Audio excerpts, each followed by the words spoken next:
Hello students, this is Poonam Bhatt from Shiv Jyoti Educational Group Kota. बच्चों, आज हम हिंदी व्याकरण में पढ़ेंगे पार्ट 2 वर्ण विचार तथा मात्राएं। बच्चों, हम सबसे पहले जानेंगे कि वर्ण किसे कहते हैं। मुंह से निकली ध्वनि को लिखने के लिए अलग अलग चिन्ह बनाए गए हैं। ये चिन्ह वर्ण कहलाते हैं। यानी कि हमारे मुंह से जो आवाज़ निकलती है उसको लिखने के लिए जो चिन्ह बनाए गए हैं वो वर्ण होते हैं। वर्ण भाषा की सबसे छोटी इकाई है क्योंकि इसके टुकड़े नहीं किए जा सकते। वर्ण दो प्रकार के होते हैं, स्वर और व्यंजन। स्वर, जो वर्ण किसी दूसरे वर्ण की सहायता के बिना बोले या लिखे जाते हैं उन्हें स्वर कहते हैं। ये 11 होते हैं, यानी कि स्वरों को बोलने के लिए हमें किसी भी दूसरे वर्ण की सहायता नहीं लेनी पड़ती और इनकी संख्या होती है 11, अ से औ तक। व्यंजन, जिन वर्णों को बोलने में स्वरों की सहायता लेनी पड़ती है उन्हें व्यंजन कहते हैं। ये 33 होते हैं। व्यंजनों को बोलने के लिए हमें स्वरों की सहायता लेनी पड़ती है। ये क से ह तक 33 व्यंजन होते हैं। इनके अलावा ण और ढ़ भी व्यंजन है। स्वर और व्यंजन वर्णों के समूह को वर्णमाला कहते हैं। संयुक्त व्यंजन, जो व्यंजन दो वर्णों के मेल से बनते हैं उन्हें संयुक्त व्यंजन कहते हैं। ये संयुक्त व्यंजन 4 होते हैं, क्ष, त्र, ज्ञ और श्र। ये 4 संयुक्त व्यंजन हैं। कुछ अन्य वर्ण, अनुस्वार, जिसे हम बिंदी भी बोलते हैं, इससे बने हुए शब्द हैं मंथन, कंधा और पंखा। बच्चों, अनुस्वार का उच्चारण नाक से किया जाता है। सेकंड है अनुनासिक, जिसे हम चंद्र बिंदु बोलते हैं। इससे बने हुए शब्द हैं पाँच, चांद, माँ। बच्चों, अनुनासिक का उच्चारण नाक और गले से किया जाता है। थर्ड है विसर्ग। विसर्ग का उच्चारण गले से होता है। इसका उच्चारण करते समय ह की आवाज़ निकलती है, जैसे प्रातः, नमः, अतः आदि। र के 4 रूप। बच्चों, जो र वर्ण है वो 4 रूपों में प्रयोग किया जाता है। पहला है पूरा स्वर सहित, इसमें पूरा र प्रयोग होता है, जैसे राम, राह।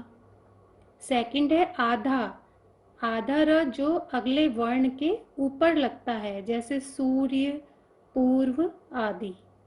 थर्ड है पूरा स्वर रहित व्यंजन पर, जैसे प्रकाश में प के नीचे र लगा हुआ है, चक्र में क के नीचे लगा हुआ है। इसके अलावा ट और ड वर्णों पर भी उनके नीचे र लगता है, जैसे ट्रक, ड्रम आदि। मात्राएं, हिंदी में 11 स्वर होते हैं। अ स्वर को छोड़कर बाकी स्वरों की मात्राएं होती हैं। बच्चों, हिंदी में जो 11 स्वर होते हैं उसमें केवल अ स्वर की मात्रा नहीं होती है, बाकी सभी स्वरों की मात्राएं होती हैं। इन मात्राओं को व्यंजनों के साथ लगाने से उनका उच्चारण और रूप बदल जाते हैं। स्वर रहित व्यंजन के नीचे हलंत का चिन्ह लगाया जाता है। हलंत का मतलब होता है कि वह व्यंजन आधा है। जैसे ग के नीचे हलंत है, ग में हम आ स्वर जोड़ देंगे तो बन जाएगा गा। य में अ स्वर जोड़ देंगे तो बन जाएगा पूरा य, तो उससे मिलकर शब्द बना गाय। बच्चों, यहाँ पे अ से लेके औ तक के सारे स्वर दिए हुए हैं, उनकी मात्राएं और उनसे बने हुए शब्द हैं। वर्णों के मेल से बने कुछ शब्द। अब वर्णों को मिला के हम शब्द कैसे बनाते हैं, यहाँ पे उदाहरण दिए हुए हैं। यहाँ पे आधा क के नीचे हलंत है, इसका मतलब वो आधा है। उसमें अ स्वर मिला है तो बना क। म के नीचे हलंत है, उसमें अ मिला दिया तो बन जाएगा पूरा म। इसी तरह से ल आधा है, उसमें अ स्वर मिला देंगे तो बन जाएगा ल। तो इस तरह से शब्द बना कमल। उसी तरह से र प्लस आ से बना रा और ज प्लस आ से बना जा, तो शब्द बना राजा। इसी तरह से हम और भी शब्द बना सकते हैं, जैसे बिल्ली, नीम आदि। बच्चों, हमने इस पाठ से क्या सीखा? हमने सीखा कि भाषा की सबसे छोटी इकाई वर्ण है। वर्ण दो प्रकार के होते हैं, स्वर और व्यंजन। संयुक्त व्यंजन दो या अधिक व्यंजनों के मिलने से बनते हैं और स्वरों के चिन्ह मात्रा कहलाते हैं। तो बच्चों, अब हम वर्णों को पहले अलग अलग वर्णों को जोड़ करके शब्द बनाते हैं। जैसे कि आप यहाँ देख सकते हैं प, इसके नीचे हमने जो ये डंडा लगाया है ये कहलाता है हलंत। इससे हमें ये पता चलता है कि वर्ण जो है आधा है। उसके बाद हम लिखेंगे ए, द हलंत, धन, अ, धन, ल हलंत और अ। अब हम यहाँ पर इस मात्रा को जोड़ेंगे। जैसे प पर कौन सी मात्रा लगानी है हमें? बड़े ए की, तो ये बन गया हमारा बड़े ए की मात्रा। द में अ जोड़ा तो वर्ण हमारा पूर्ण हुआ, और ल में भी हमने अ जोड़ा तो वर्ण हमारा पूर्ण हो गया। तो शब्द बन गया पैदल। अब हम बात करते हैं शब्द को अलग अलग करके लिखने की। जैसे हमारा शब्द है, वर्णों को अलग करना है हमें, तो शब्द हमने लिखा चिड़िया। सबसे पहले तो हम देखेंगे कि हमारे पास कौन कौन से वर्ण हैं। च, उस पर हलंत लगाया हमने, र, उस पर भी हलंत लगा दिया, और य, इस पर भी हमने हलंत लगा दिया। तो हमारी जो है यहाँ से हमने वर्णों को आधा कर दिया। अब इसमें मात्रा देखेंगे। पहले च में मात्रा है छोटी ई की, ड में भी मात्रा है छोटी ई की, और य में है मात्रा आ की। तो ये हमने कर दिया वर्णों को अलग अलग। तो आ गया बच्चों समझ में? हम वर्णों को अलग अलग करके भी लिख सकते हैं और उन्हें जोड़ करके शब्द भी बना सकते हैं। अब पुस्तक की अभ्यास कार्य पर आएंगे। उसके लिए आप अपनी पुस्तक का पृष्ठ संख्या 12 खोलेंगे। वहाँ पर आपको अभ्यास प्रश्न मिलेंगे। सबसे पहला प्रश्न है हमारा, चित्र देखकर शब्दों के वर्ण अलग अलग कीजिए।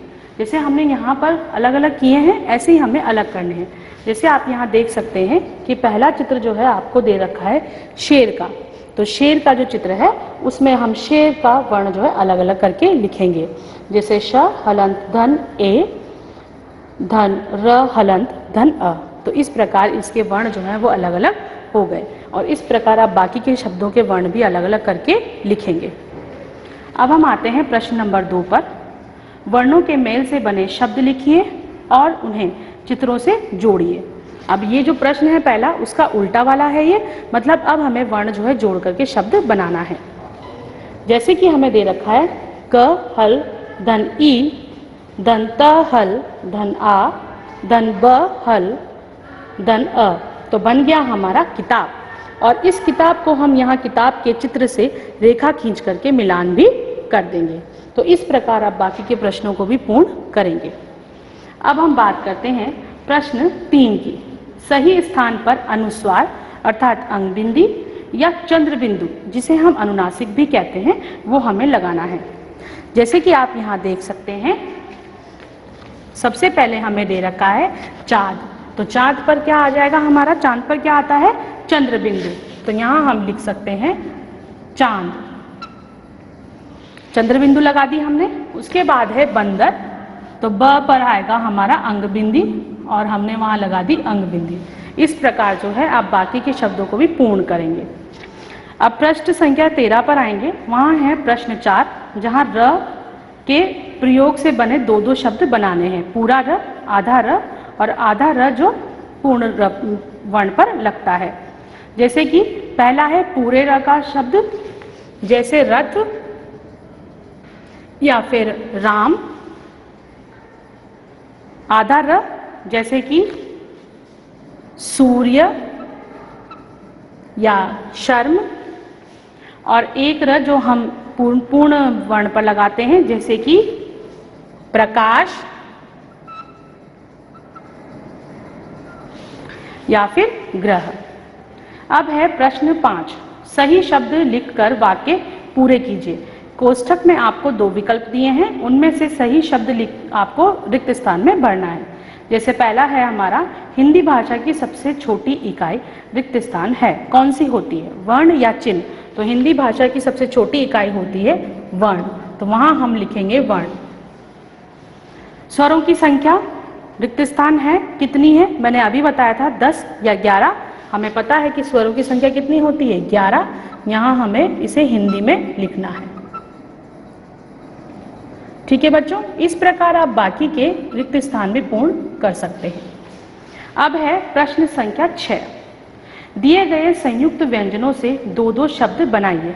यहाँ पर कुछ संयुक्त व्यंजन आपको दिए हुए हैं, उनसे आपको 2-2 शब्द बनाने हैं। उसमें से एक शब्द आपको पहले से ही दिया हुआ है, जैसे द, आधा द और य, जैसे कि विद्या, तो विद्या से बन गया हमारा विद्यार्थी। या दूसरा शब्द है हमारा उद्यान, प, आधा प और य, पय, पय से बना हमारा प्यास और प्याज। इस प्रकार आप बाकी के शब्द भी पूर्ण करेंगे। धन्यवाद।